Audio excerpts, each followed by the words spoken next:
Assalamualaikum Bang Ihsanuddin Nursi. Waalaikumsalam warahmatullahi wabarakatuh. Masya Allah. Bagaimana sehat Bang Ihsanuddin Nursi? Jiwa ya. Kantong sehatkah? Apakah termasuk yang kata Badan Pusat Statistik ini kemiskinan di Indonesia ini menurun? Saya jadi bingung kok cabai naik apa naik yang miskin menurun itu apa yang menyebabkannya? Luar biasa ini Republik. Sementara Direktur IMF pun sudah mengingatkan lagi, waspada, waspada ya, macam kasih lampu kuning macam terang sekali itu. Silakan Bang Ihsanuddin Nursi, awal dari kisah kita pagi hari ini, Bang. Iya,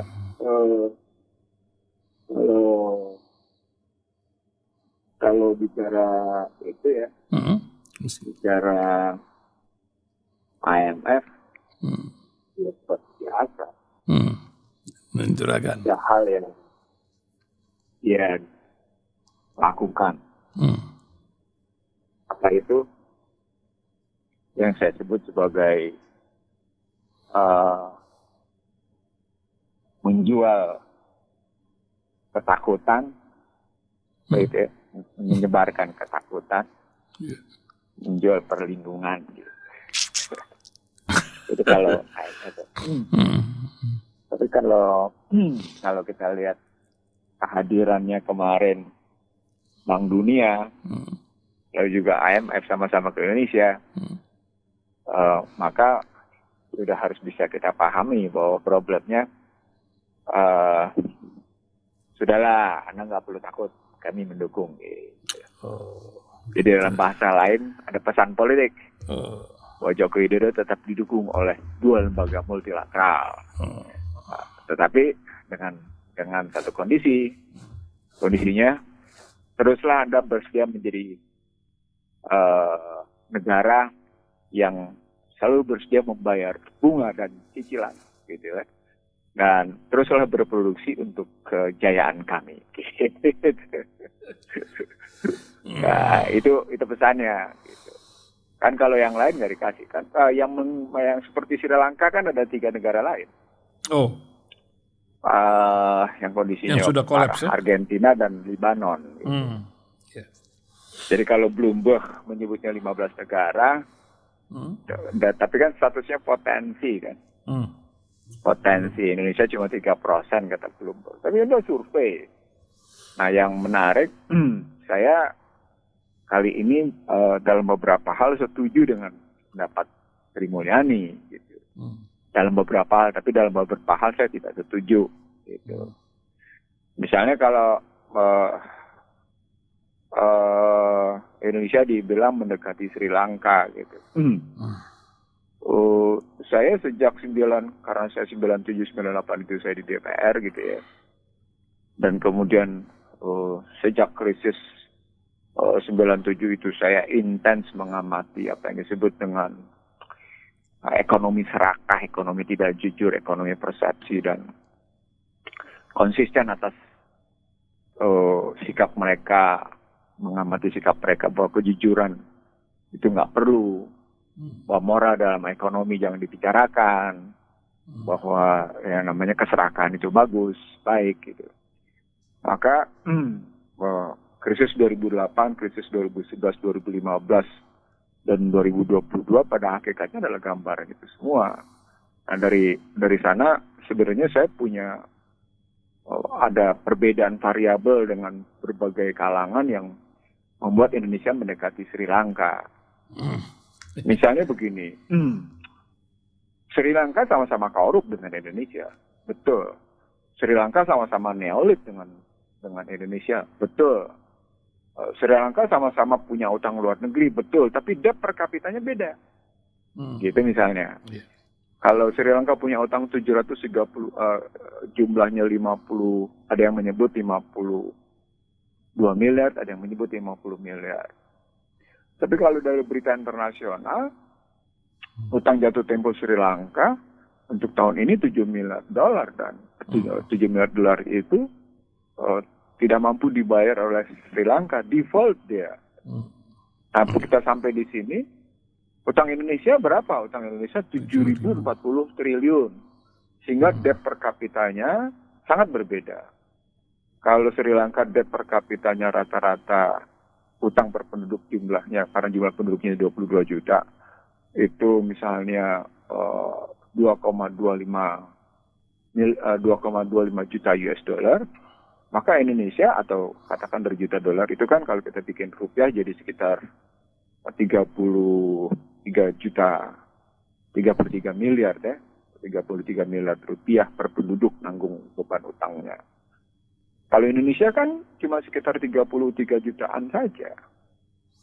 Dari 7.040 triliun dibanding dengan 222 juta, kita buletin aja, kita bikin sekitar 33 jutaan gitu ya, rupiah. Kan jadi jauh sekali gitu.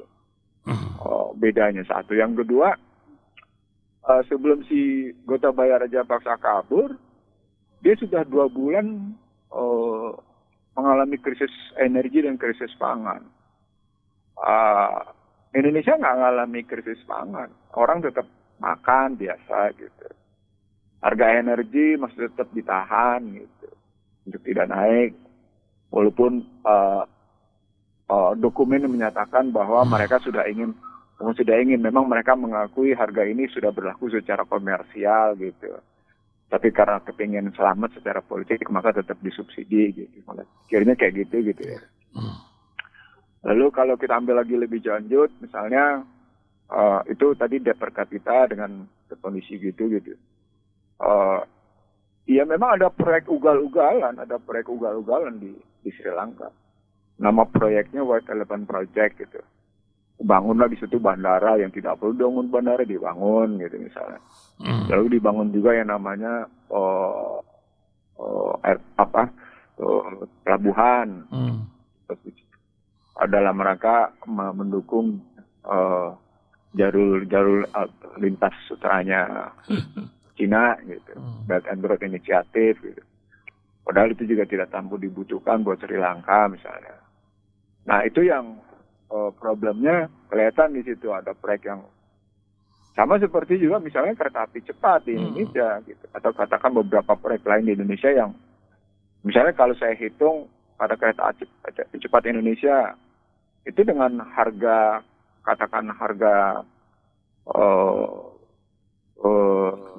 tiket 300.000 misalnya gitu ya. Itu selesai 105 tahun gitu. Dengan jumlah penumpang 300 ribuan gitu. Posisinya gitu ya, 350 ribuan. Ya itu 105 tahun. Itu kan proyek apa sih sampai 105 tahun baru tuntas gitu. Contohnya apalagi bangun bandara dijual, bangun jalan tol dijual. Kan artinya ada sesuatu juga yang salah. Itu sama gitu. Tapi begitu masuk ke cadangan devisa, kelihatan beda lagi gitu. Cadangan devisa Indonesia 135,6 miliar US dollar. Dan itu setara dengan pembayaran utang serta impor 6 bulan ke depan. Artinya ada kerentanan kewajiban ke depan, kerentanan eksternal namanya ya. External vulnerability. Itu nggak terjadi di Indonesia karena cadangan devisanya cukup. Nah itu variabel yang saya bangun gitu. Variabel lainnya kita lihat perbankan. Perbankan tidak mengalami krisis gitu. Perbankan bisa dilihat pada indikator pasar uang antar bank. Pasar uang antar banknya masih normal. Jadi aman. Walaupun rupiah jatuh sampai 15.000 lebih, batas psikologisnya cuma mengakibatkan orang-orang bule itu kabur dari obligasi, tapi masuk tetap di pasar modal. Sri Lanka, baik obligasi negaranya maupun pasar modalnya ditinggalkan, gitu. Nah, berikutnya NPL-nya. NPL di Indonesia cuma 3%. Pinjaman bermasalah. Dan itu menurun, gitu ngelihatnya lagi. Jadi variabelnya tuh kayak gitu kita ngelihat. Jadi pasar uang antar bank kita lihat NPL-nya, lalu kemudian nilai tukarnya, lalu kita lihat cadangan devisanya, misalnya kita lihat LDR-nya masih. Memang ada perbankan dia tidak ikut pemerintah melakukan counter cyclical gitu ya, supaya ekonomi beredar dan tadi ada hasilnya gitu, pertumbuhan masih positif gitu.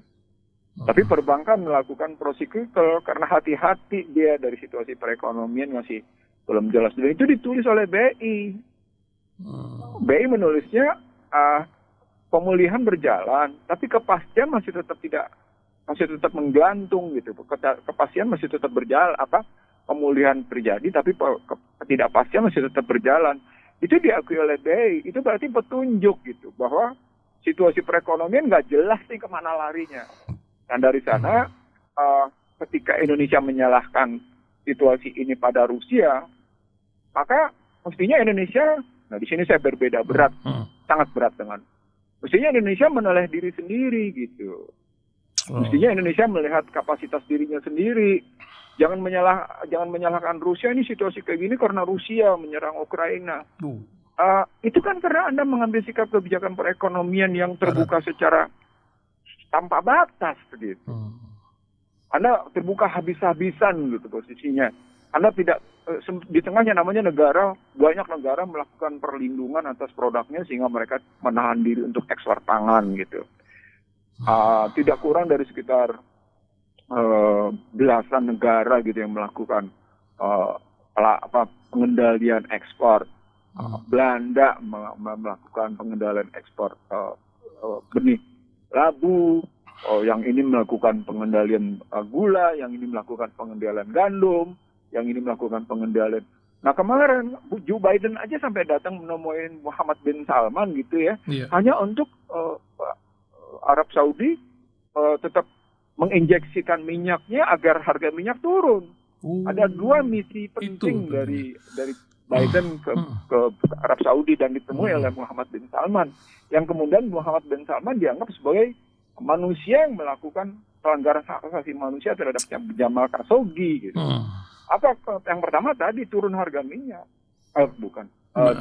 Meningkatkan pasokan minyak ke pasar dunia agar harga minyak dunia turun. Lalu kemudian melakukan investasi besar-besaran supaya Amerika sendiri yang dalam suasana inflasi tinggi kayak gitu 9%, itu ketolong gitu. Jadi kelihatan nggak bisa kita, ini Anda salah kok menempatkan diri dalam panggung internasional gitu. Terus Anda bilang, kita ini salah Rusia. Enggak, kita salah menempatkan diri secara proporsional di panggung internasional gitu. Itu sampai kayak gitu kita ngelihatnya.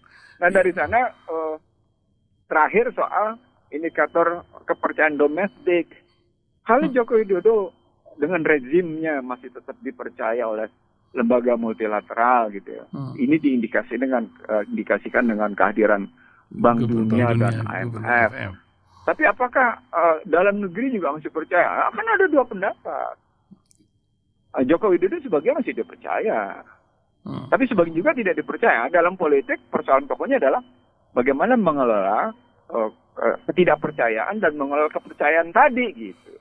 Apakah kita makin membelah situasi tidak percaya dengan percaya tadi, atau kita mungkin menyatukan? Itu soal manajemen pemerintah gitu.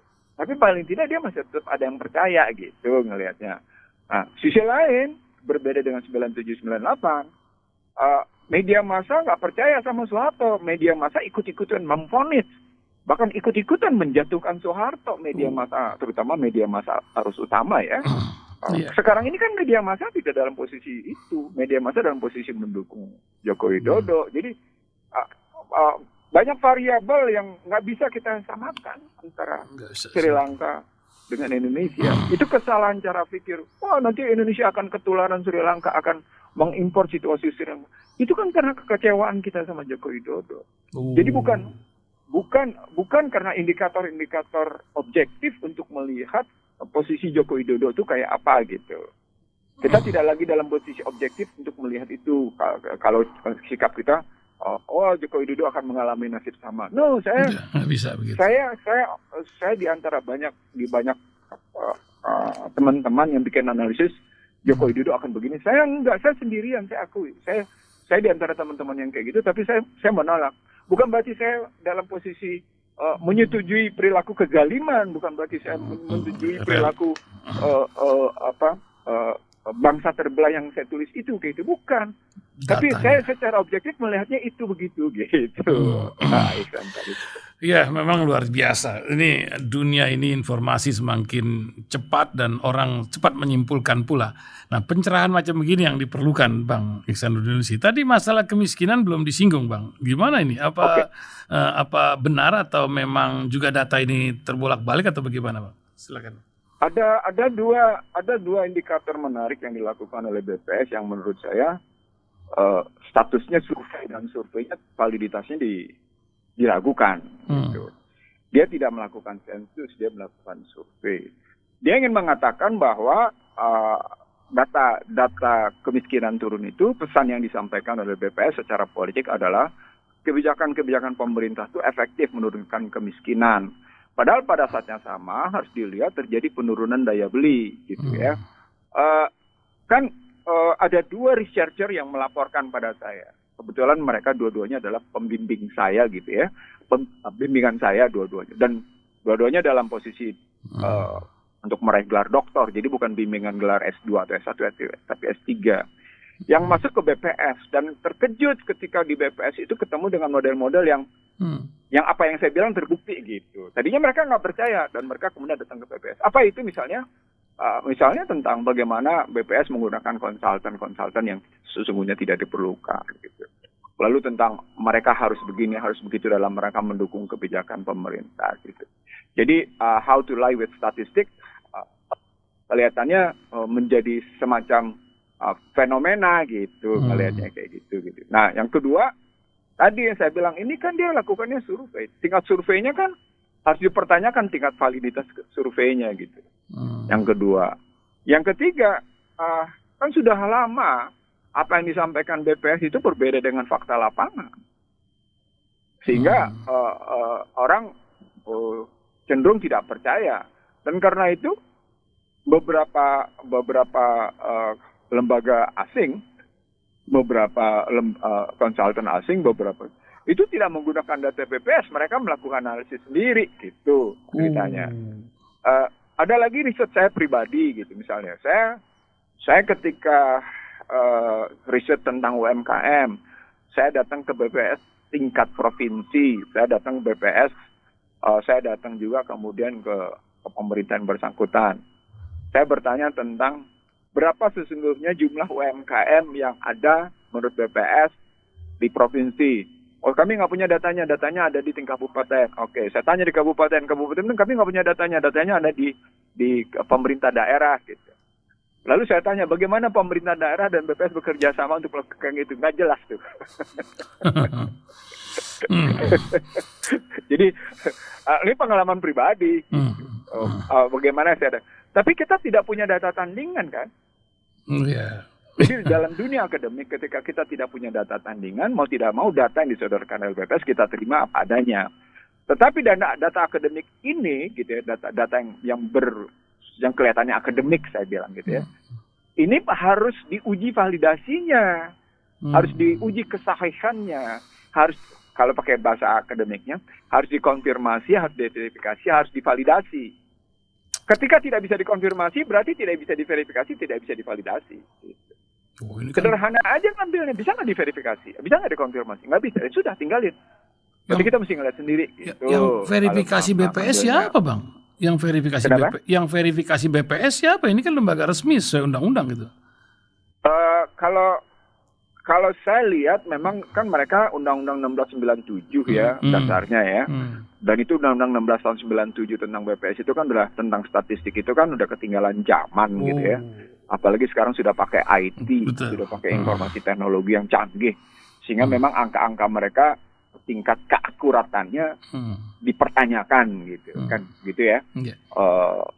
Maka yang bisa memverifikasi mereka para researcher. Saya tadi seperti saya bilang, saya melakukan konfirmasi dan verifikasi. Ya turun aja ke bawah, cek, lihat gitu. Nah, ada teman yang melakukan verifikasi bahkan sampai bukan statusnya bukan sensus tapi survei dengan menggunakan drone dan bantuan masyarakat dan partisipasi masyarakat. Dia riset di 3 provinsi, di 3 desa gitu ya. Yang datanya hasilnya berbeda banget sama BPS gitu. Dan itu diujikan secara sahih di Universitas Indonesia. Itu kebetulan saya tadi gitu intens melakukan itu gitu. Jadi saya tahu gitu kayak gitu. Ada lagi di universitas lain juga melakukan hal yang sama. Cuman kan pertanyaan berikutnya, kalau memang BPS itu keren, mestinya yang melakukan rating per televisian itu BPS jauh lebih hebat dong dari Hans gitu ya. Dari AC Nielsen. Tapi kan ternyata cuma AC Nielsen yang bisa melakukan peratingan TV gitu. Kenapa BPS nggak bisa gitu?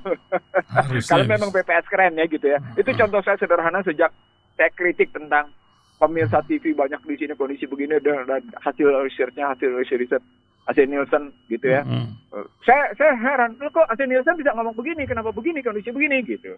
Lalu mestinya BPS ini bisa melakukan, tapi BPS tidak melakukan, kan aneh kan? Iya. Padahal metodenya sederhana, katanya BPS door to door tiap rumah tangga menjadi sekalian aja nanyanya gitu kan. Begitu juga buatnya namanya radio kan AC Nielsen yang menjadi rujukan, itu bukan BPS. Itu contoh-contohnya. Sehingga ketika kita masuk tentang pengangguran, kemiskinan, Gini rasio, apalagi gitu, ya udah jadi begitu gitu. Dan Anda bisa lihat angka indeks pembangunan manusia itu di Indonesia juga tiap tahun terus meningkat, tapi tetap saja kita menderita gitu. Iya, itu karena apanya? Ya Gini rasionya itu yang kaya makin kaya, miskin ya sabar menanti begitu kan. Ya, tapi mereka bilang membaik. Misalnya dari angka 0,41 turun ke 0,39 turun ke 0,382 gitu. Ini turunnya di mana sih? Kayak main-main turunnya. Ya, di tengah kita lihat bagaimana Amerika antrian makan luar biasa, di Australia, di negara-negara kaya itu luar biasa problem inflasi ini. Itu ada lagi ceritanya. Ceritanya menarik. Itu terjadi di Phoenix di Arizona gitu. Yang memang inflasinya sudah sekitar 12% katanya. Enggak ya. Semuanya. Ada juga laporan penduduk Indonesia yang harga gasoline ini sudah naik per galonnya dari 1,7, 1,9 sekarang menjadi sekitar 2,6 gitu. Sehingga memang harga ininya naik. Ya. Tapi memang inflasi Amerika kan memang sedang tinggi secara nasional. Jadi ketika kita lihat di Amerika sendiri kayak gitu, sebenarnya mengalami duluan itu bukan Amerika seperti saya bilang di Rasil. Yang mengalami duluan itu Eropa. Saya kasih tahu misalnya kemarin bagaimana Jerman, bagaimana Inggris, bagaimana Perancis, bagaimana Belanda gitu sudah mengalami itu gitu, krisis itu. Karena memang tadi balik seperti Sri Lanka. Kalau Sri Lanka sudah 2 bulan sebelum si Raja Paksa itu kabur, Sri Lanka sudah krisis pangan, krisis energi.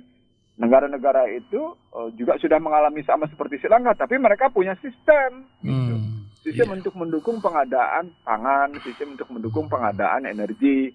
Mereka di Sri Lanka nggak punya itu gitu. Begitulah di Amerika. Amerika juga punya dukungan untuk kebutuhan pangan, sehingga orang harus ngantri, misalnya ngantrinya panjang gitu. Nah, di situ mau tidak mau harus kita lihat lagi. Indonesia tidak terjadi walaupun kemarin antrian untuk minyak goreng 1 kilometer gitu. Padahal kita produsen terbesar di dunia. Kan ironis gitu. Ada yang begitu ironis sekali, kita produsen terbesar minyak goreng, tapi antrian demikian panjang dan harganya nggak bisa kita kendalikan. Kan artinya ada sistem yang salah, ada pelaku yang salah, ada sistem yang salah kalau melihatnya kayak gitu. Gitu memahami. Iya. Nah, Bang, ini apa ya? Lagi rame ini sekarang urusan polisi lagi ya. Banyak orang ya cobalah ada pencerahan ini kan 434.000 polisi di Indonesia ini personilnya, jangan sampai rusak susu gara-gara tinta setitik ini. Apalah kata pepatah itu ya. Nah, apa yang Bang lihat dari perjalanan polisi ini yang luar biasa? Kan ini kan garda ketertiban nasional harusnya. Bagaimana Bang? Sampai dengan 2000 berapa ya? Saya dosen tamu di Sespimti. Jadi paling tidak sebelum bangsa terbelah. Ya, sebelum bangsa terbelah terbit, saya tiap tahun dosen tamu di Sespinti. Salah satu tesis saya tentang polisi adalah pertama soal hukum itu betul-betul harus menegakkan apa yang ditulis dalam konstitusi. Ada pasal 27 ayat 1 gitu ya, bahwa semua pihak siapapun dia punya kesamaan dan kedudukan di depan hukum dan pemerintahan gitu. Siapapun dia. Jadi yang diberlakukan equality before the law. Jadi dalam prinsip equality before the law itu misalnya gitu ya, maka ayat 1 tidak boleh disusupi oleh politik. Saya bilang tidak boleh disusupi oleh politik. Jadi tidak ada infiltrasi politik. Kekuasaan politik harus bersih dari kekuasaan politik. Kenyataan sekarang bisa kita lihat sendiri ya. Bisa kita rasakan sendiri apakah hukum itu disusupi oleh kekuasaan politik apa enggak. Nah, ketika kembali ke dalam konstitusi, maka konstitusi mengatakan negara berdasarkan hukum, tidak atas kekuasaan belaka. Kekuasaan negara tak terbatas. Artinya konstitusi dan hukum itu menjadi pedoman, bukan kekuasaan yang tidak terbatas, tapi kekuasaan tak terbatas. Poinnya adalah hukum tidak berjalan tanpa kekuasaan, kekuasaan menjadi liar tanpa hukum. Nah, saya ingat betul dulu ketika saya menjadi asisten desan seorang guru besar saya di FAUI, dia mengatakan begini, kebanyakan hukum itu akan mengakibatkan demokrasi menjadi berkurang, penghargaan terhadap hak-hak manusia menjadi berkurang gitu. Situasinya begitu gitu yang terjadi gitu. Nah, lalu kalau kita lihat dalam situasi 3 prinsip tadi, equality before the law, hukum tidak boleh disusupi oleh kekuasaan, maka yang berikutnya adalah gitu ya, penegak hukum itu memang harus mendapat jaminan kehidupan secara material, itu cukup, tidak boleh kekurangan, supaya dia tidak menjual hukum.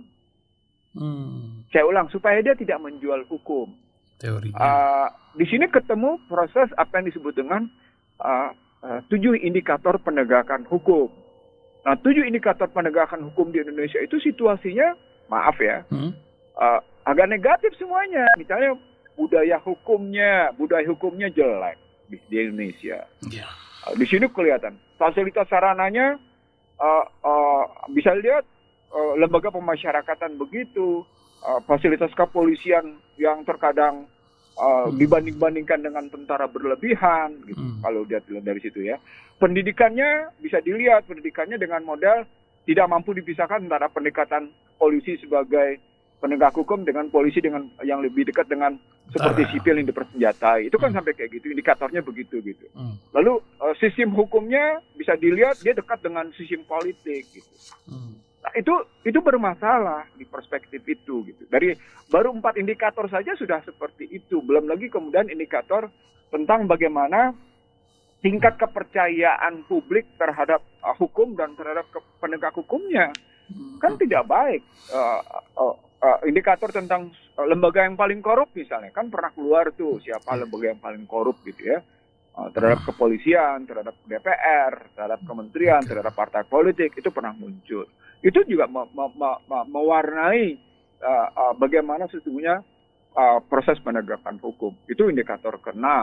Indikator ke-7 itu juga bisa dilihat misalnya pada konstruksi hukum sebagai penegakan hukum sebagai pemadam kebakaran atau penegakan hukum gitu ya sebagai penegak rasa keadilan. Itu berbeda. Kalau penegakan hukum sebagai pemadam kebakaran, itu berarti hukum dipakai untuk menyelesaikan kesalahan kebijakan. Ini menimbulkan rasa ketidakadilan. Tapi kalau hukum dipakai dalam rangka menegakkan rasa keadilan gitu ya, maka hukum juga memberikan kontribusi terhadap kebijakan-kebijakan ekonomi politik dan hukum itu sendiri. Ini dalam jadi dampaknya dari kalau mau lihat dari situ. Nah, ketika kita lihat modelnya begitu gitu ya, dengan jumlah polisi yang cukup banyak gitu, 400 dan dianggap satu polisi akhirnya menguasai 500 orang gitu kan, gitu kalau jumlahnya kayak gitu kan, berarti satu polisi menguasai 500 orang. Ya kalau kita ngelihat Cina gitu, saya kebetulan sekali lagi saya ke Cina lebih dari jari tangan saya, jadi saya ngebandingin itu ada perbedaan mendasar. Saya pernah menyaksikan tabrakan di jalanan gitu. Tabrakan saya saksikan mata kepala. Kebetulan yang nabrak itu petinggi, kelihatan petingginya gitu. Tetap tuh si petinggi tidak petang-peteng tuh. Tetap si petingginya tidak petang-peteng. Jangan salah, saya bukan, saya punya kondisi khusus gitu. Saya di dalam perjalanan saya ke Cina, jadi saya mendapat hal-hal yang sedikit berbeda dibanding sama kebanyakan tamu di Cina gitu ya. Dan itu saya lihat mata kepala gitu, bagaimana petinggi Cina itu tidak petang-peteng, tetap mengakui kesalahan dan tetap mengisi dan tidak menunjukkan bahwa dia berkuasa gitu. Sama seperti saya menyaksikan para koruptor yang dipermalukan secara sosial gitu karena diarak dengan jalan kaki dan dengan mobil. Hukum efektif. Kalau dulu dengan jalan kaki ya. Lalu berikutnya dengan mobil, sekarang saya nggak lihat lagi. Kalau sampai dengan 2012 minimal gitu. Sorry. Ya 2012 2013 saya masih menyaksikan kayak gitu. Nah, di situ perbedaannya begitu juga kalau kita ngeliat polisi yang kan kalau ini kan nggak ada senjatanya polisi. Dia cuma pakai yang namanya tongkat berstrum gitu. Oh, di sana dia kan pakai senjata. Pada level. Jadi tidak dipisahkan antara kriminal sama lalu lintas misalnya gitu ya. Kenapa di Amerika ada istilah FBI dengan ada istilah yang lain gitu. Federal Bureau Investigasi sama yang namanya lalu lintas itu berbeda gitu ngelihatnya. Kelihatan di situ gitu. Kenapa lembaga-lembaga penyelesaian kriminal itu kelihatan berbeda dengan lalu lintas, berbeda dengan misalnya ini kan juga soal teroris misalnya juga beda penanganannya gitu. Nah Indonesia kan di situ balik lagi ke soal sistem hukum, balik lagi soal bagaimana strategi penegakan hukum.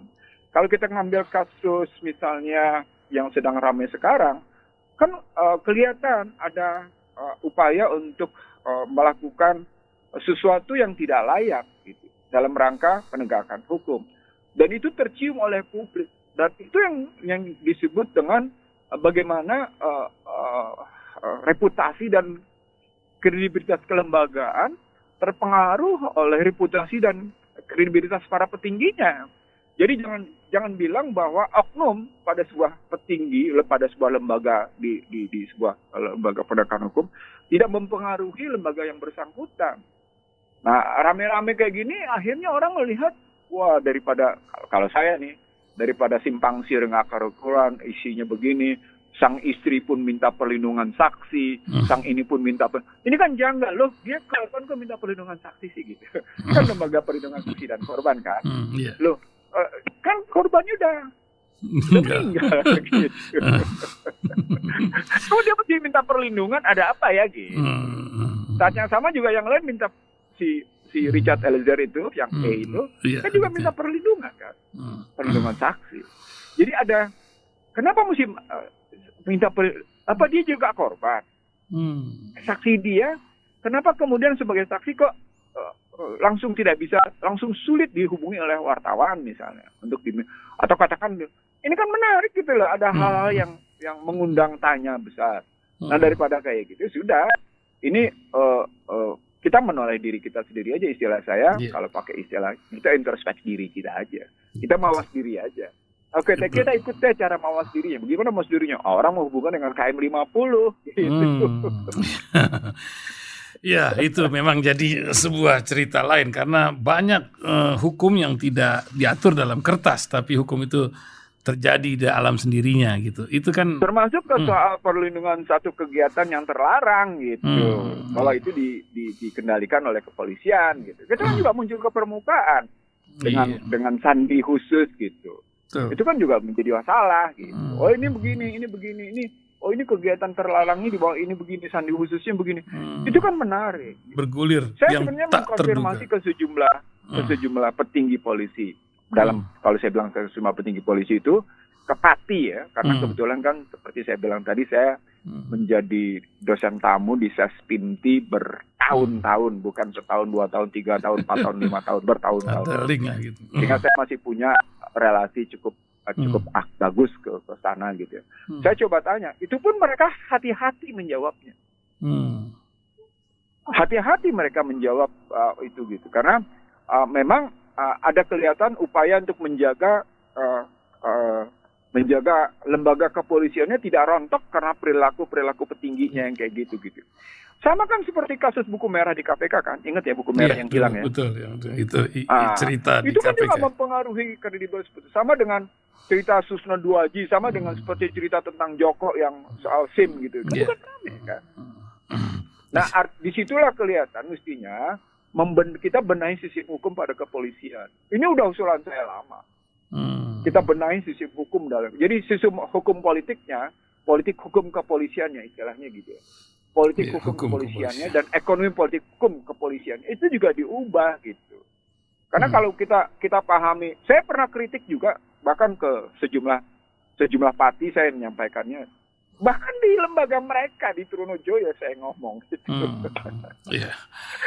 Jadi ini kita mesti ngebenahinnya gini riwayatnya. Tapi setelah itu saya kan nggak diundang lagi. Ya salah. Tapi kalau di Rasil masih diundang. Ini udah 8.40 menit sebentar lagi. Bang, apa kita mawas diri, apa yang menjadi pengingat kita sebagai akhir dari penutup bagian pengulasan sandiwara dunia di pagi hari ini. Silakan Bang. Ekonom Barat menyampaikan kepada para pengekornya. Saya ulang ya kalimat saya ya.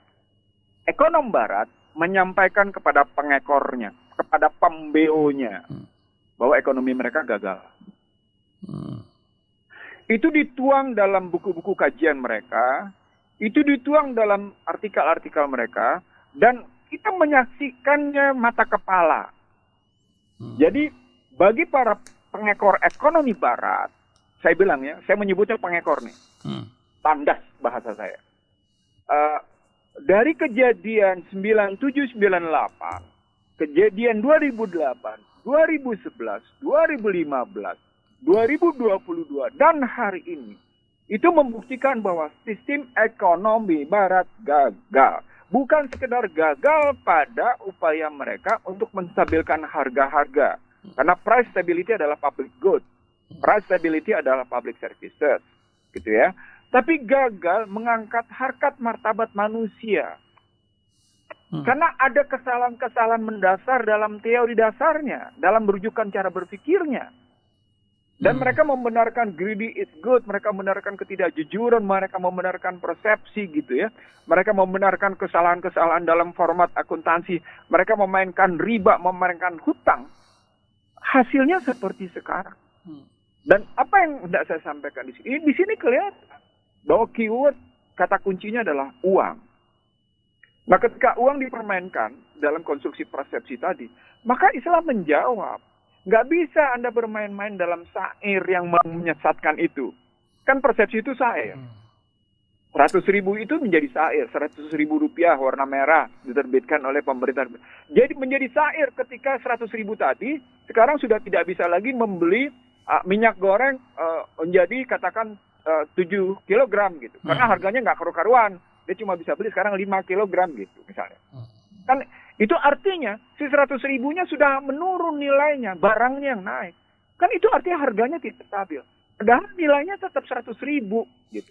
Itu persepsi, itu syair, itu menyesatkan. Itu berarti yang harus kita koreksi dalam kerangka sekarang. Saya ngomong kayak gini karena perbandingan-perbandingan yang dibangun Indonesia dengan konstruksi luar, dengan situasi ekonomi politik ini misleading gitu ya, menyesatkan dan dia tidak utuh dipandang secara baik. Maka mari kita memperbaiki sekarang. Saya berkali-kali nih, tahun lalu saya bilang di Ramadan 1442, saya mengajak semua kalangan, yuk kita perbaiki perekonomian yuk, ini saatnya gitu. Karena kita sedang terkena pandemi gitu. Ini kesempatan kita memperbaiki.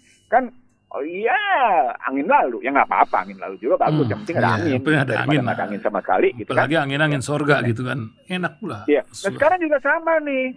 Anda sedang diajari oleh sebuah problem, oleh sebuah masalah, yang sesungguhnya dialami oleh dunia karena kesalahan sang pemimpinnya. Siapa itu? Loh, kalau kita ngakui Amerika masih nomor 1 dalam perekonomian, berarti kan kesalahan kebijakan dia.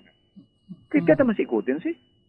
Al-Quran menjawab, Anda jangan menyalahkan pemimpin. Anda sendiri kenapa mau milih pemimpin kayak gitu? Dalam bahasa lain, kenapa kita mesti ngekor sama yang salah? Kan berkali-kali saya bilang di Rasil.